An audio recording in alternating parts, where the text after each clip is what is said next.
Hello दोस्तों, स्वागत है आपका मेरे इस सैनिक समाचार चैनल में। दोस्तों, आज की वीडियो में बात करेंगे एक बार फिर से मीडिया रिपोर्ट के हिसाब से, और जो केंद्रीय कर्मचारियों के लिए आप जानते हैं कि 8वें वेतन आयोग की घोषणा हो चुकी है।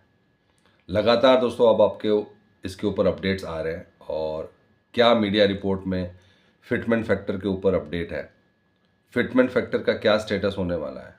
और इसी को लेकर दोस्तों अगर हम बात करें एक क्वेश्चन आंसर सेशन था जहां पे सरकार ने जो है जवाब दिया था, जहां पे अगर 7th पे कमीशन की बात करें तो 7th पे कमीशन में फिटमेंट फैक्टर जो है सबको अलग अलग लागू हुआ था।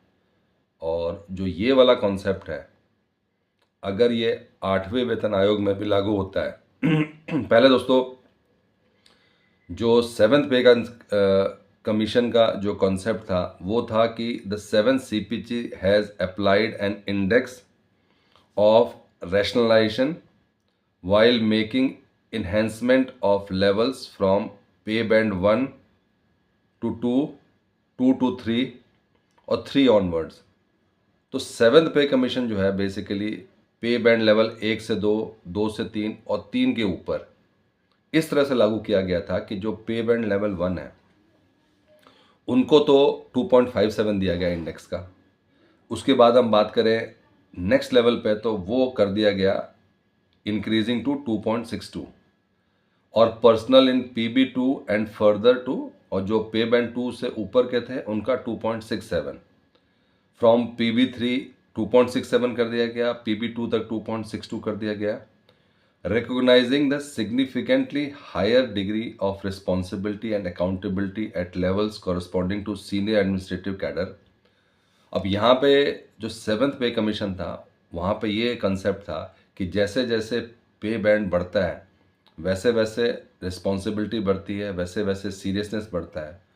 उसके लिए उनको अवार्ड देना चाहिए, उसके लिए उनको जो रिवॉर्ड मिलना चाहिए, और वो जो है आपका फिटमेंट फैक्टर के रूप में। तो आप देख सकते हैं कि जो स्टार्टिंग हुआ था, और इसका बाकायदा जो है सरकार की तरफ से जवाब आया कि क्यों फिटमेंट फैक्टर वेरी करता है पे बैंड लेवल 1 से लेकर पे बैंड लेवल 18 तक। और उसके बाद से जो है आप देख सकते हैं कि पे बैंड लेवल 3 पे जो है 2.67 कर दिया गया। तो सिर्फ दो बैंड में ही आपको 2.57 से 2.67 मतलब 10 का डिफरेंस आ गया था। और उसके बाद से क्या किया गया कि the entry pay is recommended for enhancement by a multiple of 2.72। तो जो जितने पे बैंड लेवल आगे बढ़ रहे हैं उतना ही जो है आपका फिटमेंट फैक्टर जो है बढ़ रहा है, और ये 2.72, फिर 2.78, फिर 2.81।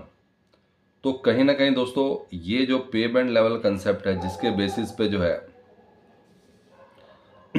जो आपका सैलरी डिसाइड होगी, जो आपकी पेंशन डिसाइड होगी, वो कहीं ना कहीं 8वें वेतन आयोग पे भी होगा। इसीलिए जो है जो सैलरी है वो आपका पे बैंड लेवल 1 से लेकर 18 तक अलग अलग आ रही है, क्योंकि अभी जो है 8वें वेतन आयोग में आप सब जानते हैं कि बहुत सारे फिटमेंट फैक्टर के ऊपर डिस्कशन चल रहा है।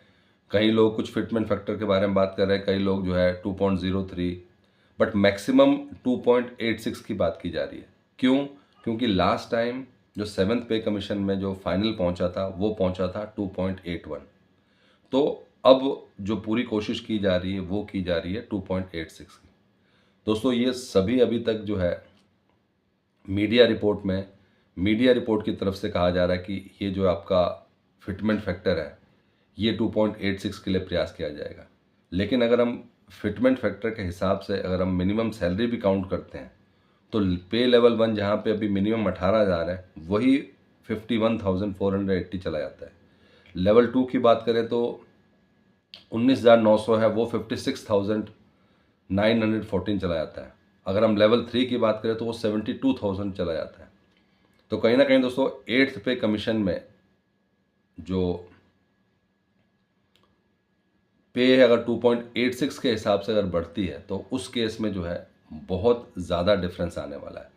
मतलब सिर्फ और सिर्फ पे बैंड लेवल 1 में जो है 33,000 के आसपास का डिफरेंस आ रहा है। अभी तो सबको फ्लैट 2.86 की बात की जा रही है, यानी कि स्टार्टिंग 2.86 से होगा।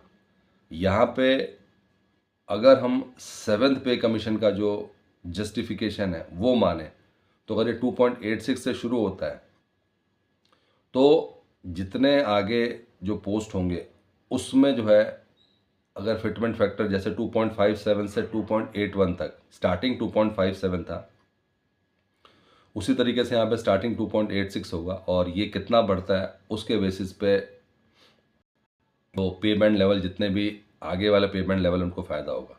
लेकिन दोस्तों अभी कुछ भी चीज़ अभी कंफर्म नहीं है, क्योंकि कई जो है सोशल मीडिया में जो रिपोर्ट चल रही है वो ये चल रही है कि प्रॉपर फार्मूला के बेसिस पे होगा, और फार्मूला के बेसिस पे अगर हम बात करें तो कहीं पे भी ये 2.03 के से बढ़ के नहीं जा रही है, कहीं 2.3 है, कई जगह पे 1.92 की बात की जा रही है। तो अल्टीमेटली सरकार क्या स्टेप लाती है वो एक अलग बात होगी, लेकिन जो मांग है, ये हम बात कर रहे हैं जो केंद्रीय कर्मचारियों की एक्चुअल मांग है, वो है आपका 2.86। अब 2.86 मिलना बहुत मुश्किल है, लेकिन उसके पीछे रीज़न ये कहा जा रहा है कि लास्ट टाइम जो है 2.81 था जो मैक्सिमम गया था, तो मैक्सिमम से तो दोबारा से उससे तो ऊपर मिलना चाहिए, उससे कम नहीं। इसीलिए जो है 2.86 का जस्टिफिकेशन दिया जा रहा है। दोस्तों ये था आज का इम्पोर्टेंट अपडेट 8वें वेतन आयोग में जो सैलरी बढ़ोतरी को लेकर। अगर वीडियो पसंद आए तो लाइक कीजिए, शेयर कीजिए और सब्सक्राइब करना ना भूलें। Thank you for watching this video.